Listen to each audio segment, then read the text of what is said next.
Distance and displacement पहला topic हमारा। Distance क्या होता है आपको पता होगा कि actual path line travel distance कहलाती है। वहीं जो हमारा नेट चेंज इन पोजीशन होता है उसको हम डिस्प्लेसमेंट कहते हैं। डिस्प्लेसमेंट को ही कहने का एक और तरीका होता है the minimum distance between initial and final position.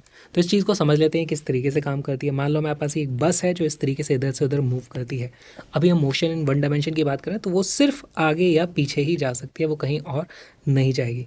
अच्छा, मैं मार्क कर देता हूँ कि भाई बस का आगे वाला जो पहिया है it is at x is equal to 0 और यहाँ से हमारी बस इस तरीके से आगे जाती है और फिर वापस आ जाती है। कहाँ तक जाती है वो इस पॉइंट को भी मार्क कर देते हैं हम। ये भी कुछ इंपॉर्टेंट पॉइंट है, जैसे 20 किलोमीटर तक गई थी और फिर 10 किलोमीटर वो वापस आ गई।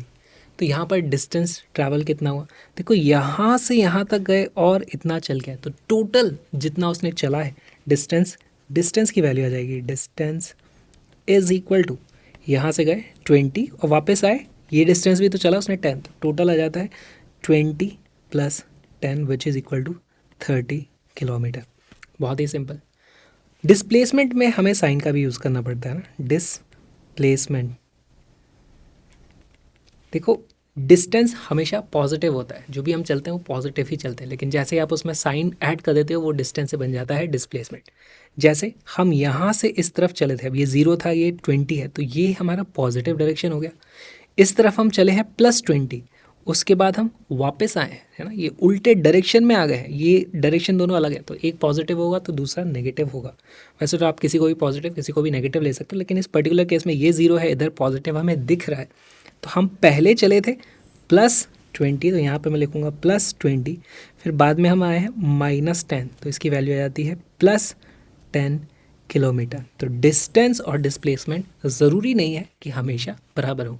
अगर ये बस वापस नहीं आती तो दोनों बराबर हो सकते थे। अच्छा, इसी को लिखने का और एक तरीका होता है, डिस्प्लेसमेंट को लिखने का तरीका होता है x final minus x initial, यानी कि final position minus initial position कहाँ से शुरू हुआ था, तभी तो बोलेंगे net change in position. Final position कितनी है भाई, हमारी फाइनल पोजीशन आ गई है 10 किलोमीटर, तो मैं उसे लिखूँगा +10 किलोमीटर पे मैं हूँ। स्टार्ट कहाँ से किया था उस चीज़ को मैं माइनस कर दूंगा। यहाँ पर स्टार्ट किया था मैंने x इज इक्वल टू 0 से। अगेन आप देखोगे हमारा आंसर सेम हो जाता है 10 किलोमीटर और प्लस का। बहुत ही बेसिक सी चीज़ है डिस्टेंस एंड डिस्प्लेसमेंट। नोट्स बना लो और एक प्रीवियस ईयर क्वेश्चन करते हैं।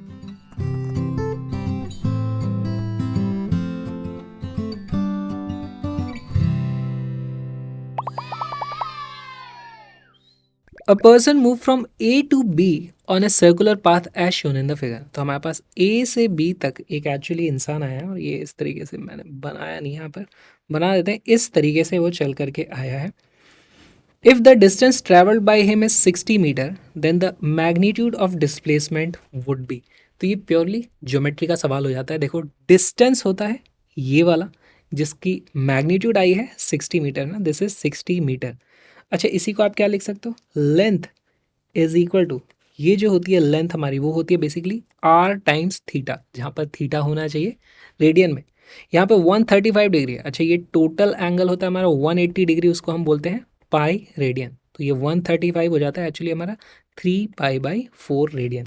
तो ये जो लेंथ उसने चली है जिसकी वैल्यू हमें 60 मीटर दी हुई है वो एक्चुअली है क्या, r इंटू 3π/4। तो यहाँ पर एक रिलेशन आ गया, इससे आप रेडियस की वैल्यू निकाल सकते हो।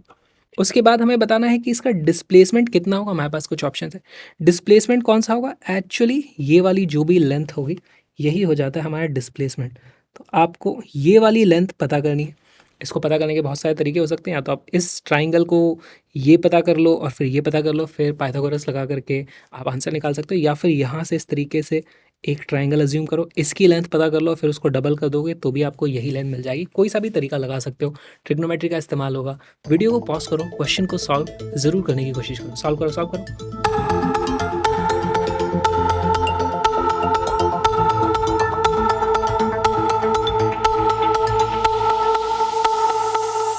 सॉल्व करते हैं। देखो मैं इस वाले मेथड में जाने वाला हूँ, आप कोई सा भी यूज़ कर सकते हो। ये है हमारा r, ये भी है हमारा r, और हमारे पास ये किस तरीके से एंगल आएगा। अच्छा, ये जो एंगल है ये हो जाएगा 45 डिग्री, तभी ये टोटल एंगल की वैल्यू 180 डिग्री हो रही है, राइट।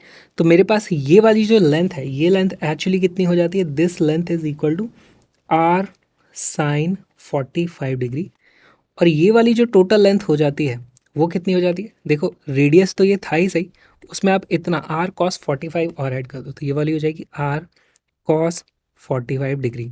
अब यहाँ पर हमारे पास डिस्प्लेसमेंट है ना, अगर उसको मैं d से डिनोट कर दूँ तो d की वैल्यू हो जाएगी अंडर रूट ऑफ इसका स्क्वायर प्लस इसका square which will be equal to r sin 45। अच्छा sin 45 की वैल्यू कितनी हो जाती है? 1/√2, या फिर उसी को मैं लिख सकता हूँ √2/2 which is also equal to 1.414 होता है हमारे पास divided by 2 which is equal to 0.707।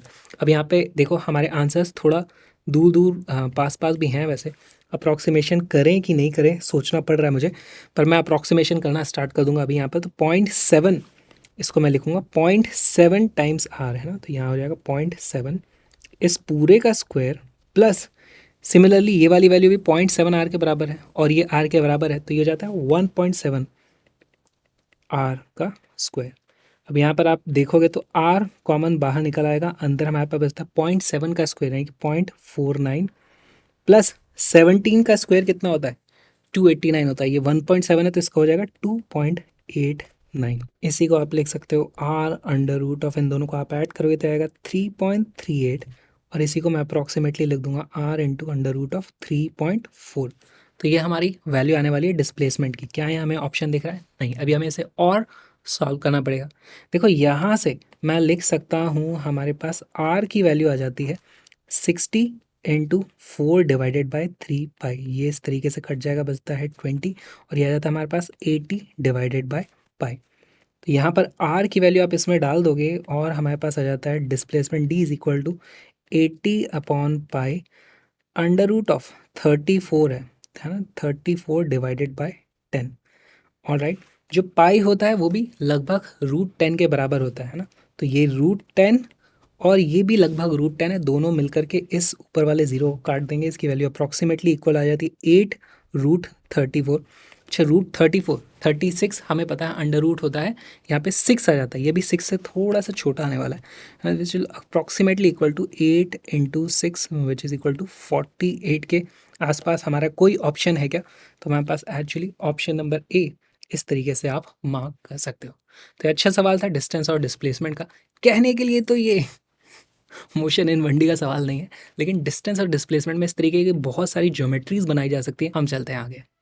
Video पसंद आया तो प्लीज़ पूरी की पूरी फिजिक्स मेरे साथ पढ़ो, आ जाओ, link is in the description, complete course है वहाँ पर है ना। और मेरे व्लॉगिंग चैनल को भी सब्सक्राइब ज़रूर करना, किस तरीके से यहाँ का बिहाइंड द सीन या फिर मैं घूमने जाता हूँ तो क्या मस्ती चलती है, वो सारे लिंक डिस्क्रिप्शन में। और प्लीज़ सपोर्ट करो क्रैश कोर्स के लिए, आप इस QR कोड को स्कैन करके कुछ अमाउंट डोनेट कर सकते हो। हम मिलेंगे अगले वीडियो में, तब तक के लिए डिशुम डिशुम डिशुम डिशुम डिशुम डिशुम।